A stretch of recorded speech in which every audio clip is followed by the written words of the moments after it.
This is Monocle on Design Extra. It's a short show to accompany our weekly programme where we discuss everything from architecture and craft to furniture and graphic design. I'm Maylie Evans.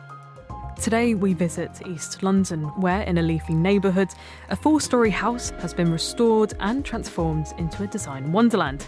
On the square showcases a range of new furniture, homewares, textiles and glassware produced by commissioned designers and craftspeople. These makers have responded directly to the site and in some cases even utilised existing remnants and fabric from the building itself. Monocle's Lucrezia Motta visited 9 de Beauvoir Square to meet some of the makers featured, but first caught up with Irenie Cossey, founder of Irenie Studio. She is called upon her extensive experience working with Barbara Osgerby and Universal Design Studio to act as curator and designer on this project.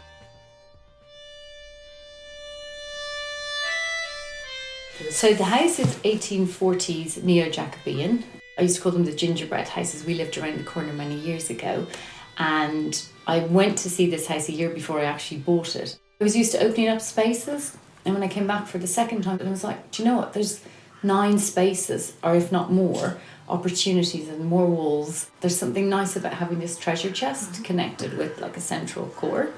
The ground and first and second are about enhancing and revealing and actually bringing 2025 back to 1840, and you see that in certain details throughout the house. And then when you go down from the ground to the lower ground, there's a total pace change, and that happens within the staircase, which was restored. That's where you go down the rabbit hole. Alice in Wonderland.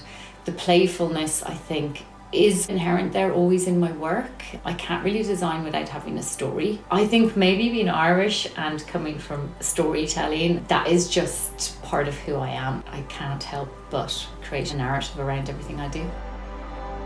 There's so many artists and collaborators here, but the main core of it is it's like a family. You meet people and you're like, do you know what? I think we can work together. So it's like-minded. It's the zestiness. My kids laugh at me for saying zesty, but it's about the design. It's not about anything else. The process is the fun bit. A lot of the artists and collaborators are people I know. For instance, the Tweed project. I'd gone to Yvonne a couple of years ago and said, look, I'm designing these beds, but I need to push it further. I want to do the sheets and I want to do the blankets. So I want to do the blankets with you. And she goes, have you got the beds? And I said, no, I've got the design. So this has allowed a 2-year conversation actually happen. There were doors all around the hall. We're sitting at the top room on the 2nd floor, and it's overlooking the square. There's a small sash window with diamonds in the centre. This room was so derelict, the roof was leaking. I stood here a couple of months ago, there was 2 stories of scaffold above, and it looked like a hollow dinosaur, essentially. It was just ribs. Because it's a small scale spaces, I wanted to play with that, and taking the ceiling up high into the triangle and keeping the beams and restoring those created a certain sense of like lightness and air. It's a really calm space. And then the floors all been 1840s pine. Again, we restored those all back. We grabbed storage from the side eaves, so that's really subtle and gentle put away. And then we've got some artist pieces. We've got Eva the Weaver on the wall. We've got Niels' piece up above us. And we've got Larousse rugs on the floor and prototype beds, which sit with the Magnyberg cotton bedding alongside with Tweed project. Paul McCormick I've worked with for many years, and he did all the joinery in the house. And when it came to choosing, we were very mindful of cost and sustainability. And he came up with, let's use the pine, because the pine is a nod to the floors. And I said, bingo, tick. And he said, well, these are from sea containers or aircraft, and you can't use them again. So that unlocked the sustainability and the use of the pine in the carcasses.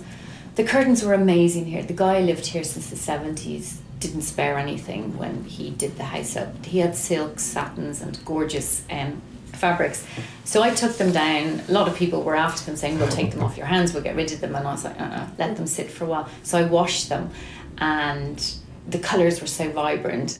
You see on the windows, Tomoya's work respecting the past, using the dead stock of Adrat and using the old cuttings from the curtains coming back to life on the windows as well. First few steps was for me just staring at them to see, okay, how I can put this together to the new pieces. Everything has their own unique characteristic, materialistic is different as well. I'm Irenie. I'm a textile artist. I do mainly installation pieces. I'm always looking for a space that goes beyond, I always say, a gallery. A white cube is beautiful, but I always wanted to go something beyond the boundary that like separates from living to art.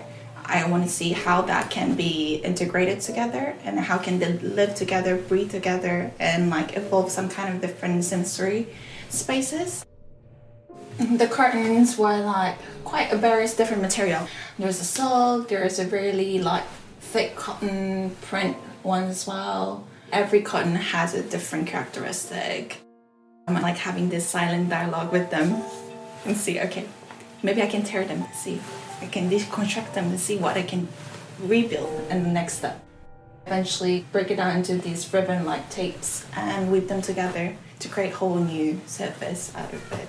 And it's interesting, the idea that they're back almost at their original space, but just in a different form. It really speaks to the continuity and the sort of the history that's being weaved here, both by Irenie and all the other collaborators. Yeah. These curtains sit almost as a piece of art when you put them there next to the wall, but then they pass through the window. And the way they play with the light. I feel like these natural environmental effects, like lights and air, we always encounter, but we never appreciate it. Textile do have that quality, bringing like intangible quality back to more sensorial and contemplative as well, bringing that sense of that into the space. When it came to making the table and the contractors were stripping out Hawksmoor, which were fantastic, I said, keep the fireplaces, keep the bits of marble, keep anything that you can, and we will send them over to Ria's workshop. I'm Irenie Cossey. I do furniture making. And can you tell me a bit about the pieces that you made for the house? Irenie was talking about the fact that this house has really been about sort of trying to preserve all the bits and pieces that we could and repurpose them and find new ways to bring them to life. When Irenie started doing a refurbishment, I salvaged a couple of doors, fireplace or shelving like components, and then took it down to my studio. Offered how to make a table, because I like the idea of making a table because it's kind of like a center point of conversations. There's a warmth around it. Exactly, it's like a good metaphor, right? Made like 8-seater table. I used this salvage material. So it's like a fusion of like old and new. And that was like a perfect story. What are you hoping to see in this house in the future? What is your goal for it? Well, the house will go on the market for sale, and I'm hoping that the right person will fall in love with it and really enjoy living here and enjoy all the pieces that are available to buy with the house or aside from it. I just hope it goes on for the next century with a happy vibe.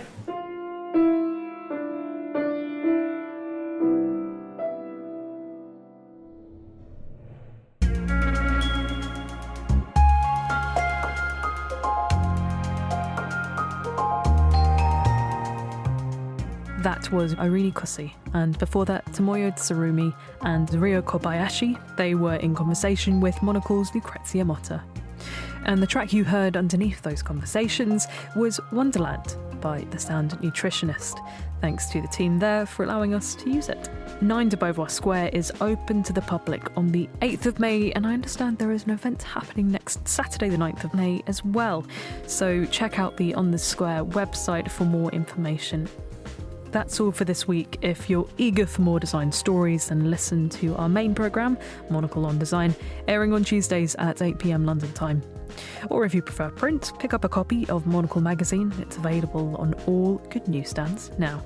Today's episode was produced by me, Maylee Evans. Thank you very much for listening.